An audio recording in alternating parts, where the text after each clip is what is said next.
It was supposed to be just another corporate party, loud music, polite smiles, and people pretending to belong. My husband told me to stay in the back, said it would be simpler that way. I didn't argue, even though something about being hidden felt wrong. Then the room went quiet. A man everyone respected, the CEO, stopped in front of me, looked straight into my eyes, and said he'd been searching for me for years. In that moment, I realized the night wasn't about celebration at all. It was about a truth my husband never wanted uncovered. Stay with me, because what happened next changed how I saw my marriage forever. The invitation had arrived weeks earlier, printed on thick ivory paper with my husband's name embossed in gold. A company celebration, he said. Important people. Executives. Investors. I remember how he glanced at me when he handed it over, just long enough for hesitation to flicker across his face before he smiled and said, "You don't really need to mingle. Just stay close, all right?" I told myself it didn't matter. After years of marriage, you learn which questions are worth asking and which ones are easier to swallow whole. Still, as I got dressed that evening, something sat heavy in my chest. I chose a simple dress, nothing flashy, nothing that would draw attention. Maybe part of me already knew I wasn't meant to be seen. The venue was impressive in that quiet, intimidating way, high ceilings, soft lighting, waiters gliding across marble floors like they'd been trained not to make sound. People laughed easily there. Confident laughter. The kind that comes from believing you belong. My husband greeted colleagues with practiced ease, his hand resting lightly on my back at first, then slipping away as soon as someone important approached. "I'll be right back," he kept saying. Eventually, he guided me toward a smaller lounge near the edge of the room. "Just stay here," he said gently. "It's easier." Easier for whom, I wondered, but I nodded. I always did.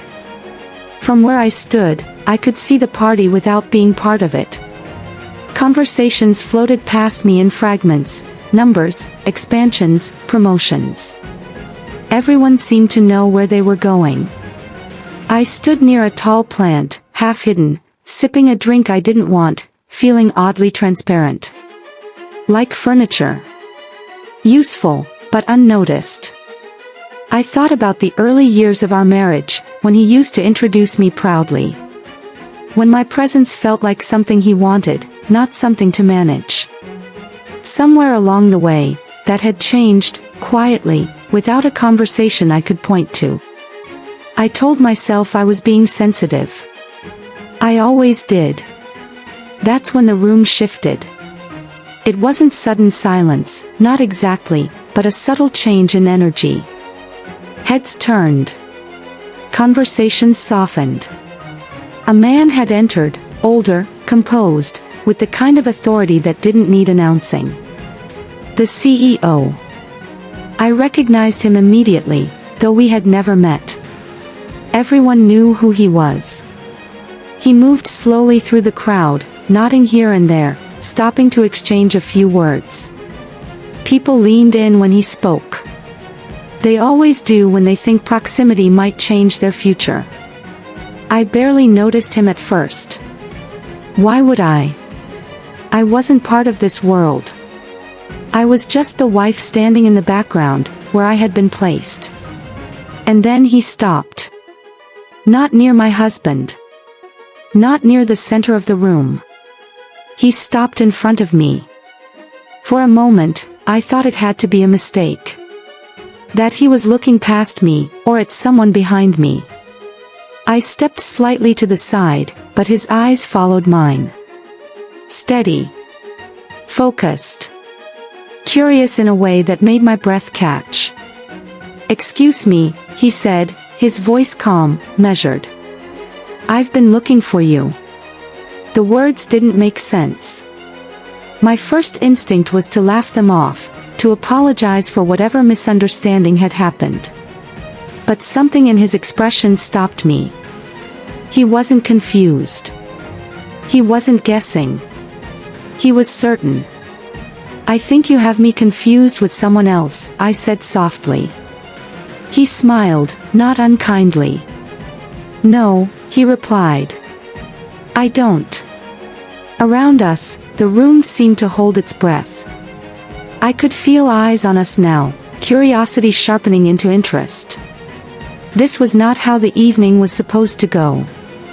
Not for me. Not for my husband. I saw him then, standing several feet away, frozen. His face had drained of color. For the first time that night, he looked at me not with dismissal or control, but with fear. The CEO gestured toward a quieter corner. "May I?" he asked. I hesitated. Every instinct told me to look at my husband, to seek permission, to stay in my place. But another part of me, one I had ignored for years, felt something stir. A question. A possibility. I nodded. As we moved away from the crowd, my thoughts raced. Had we met before? Had I forgotten something important? Or was this simply another misunderstanding I would soon apologize for? "You don't remember me," he said, more as an observation than an accusation. "I'm afraid I don't," I admitted. "That doesn't surprise me," he said gently. "But I remember you." The way he said it, without drama, without performance, made my skin prickle. He spoke like someone recalling a fact, not spinning a story. Before I could ask anything more, he added, "There's something you should know. Something that explains why you were never supposed to be invisible." My heart thudded hard against my ribs. Across the room, I could feel my husband watching us, his body rigid, his smile long gone. And in that moment, standing beside a stranger who seemed to know more about me than the man I'd built my life with, a single thought settled in my mind, heavy and unavoidable. What if being hidden all these years hadn't been about protection at all? What if it had been about control? And what truth had just stepped into the light with me? We stood in a quiet corner of the room, the noise of the party dulled to a distant hum.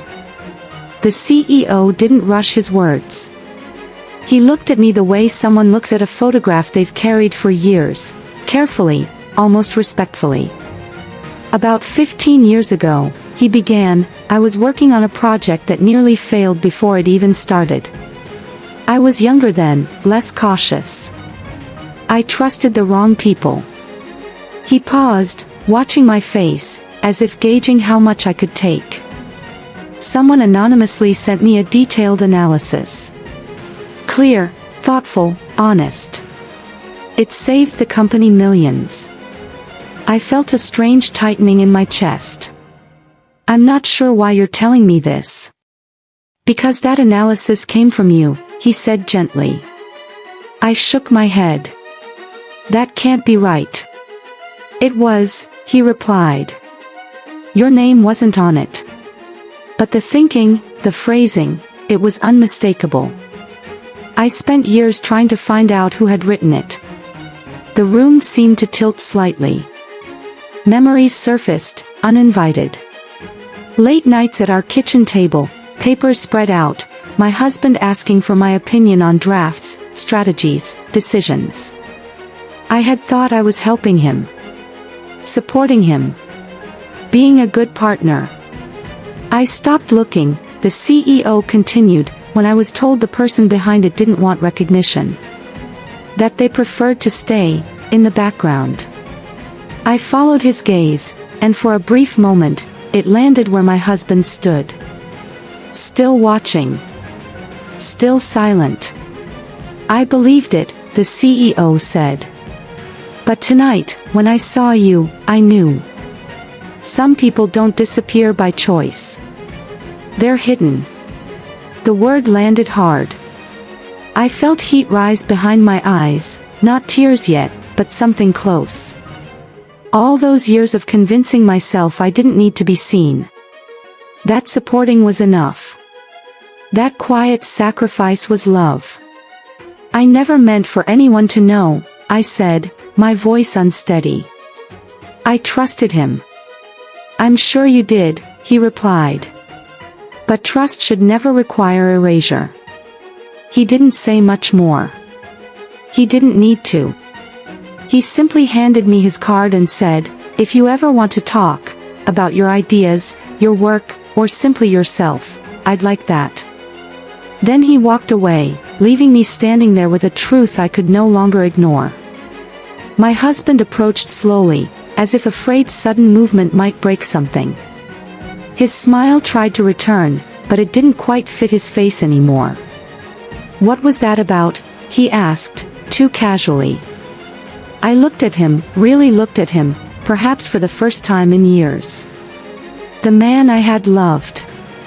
The man who had benefited quietly from my mind while teaching me to stay small. You told me to stay in the back, I said. Why? He exhaled sharply.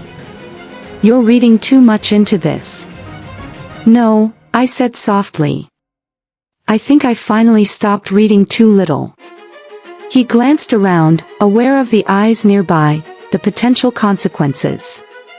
This isn't the place. You're right, I agreed. It's not. We didn't argue that night. We didn't raise our voices or make a scene. But something fundamental had shifted. The silence between us was no longer comfortable. It was honest.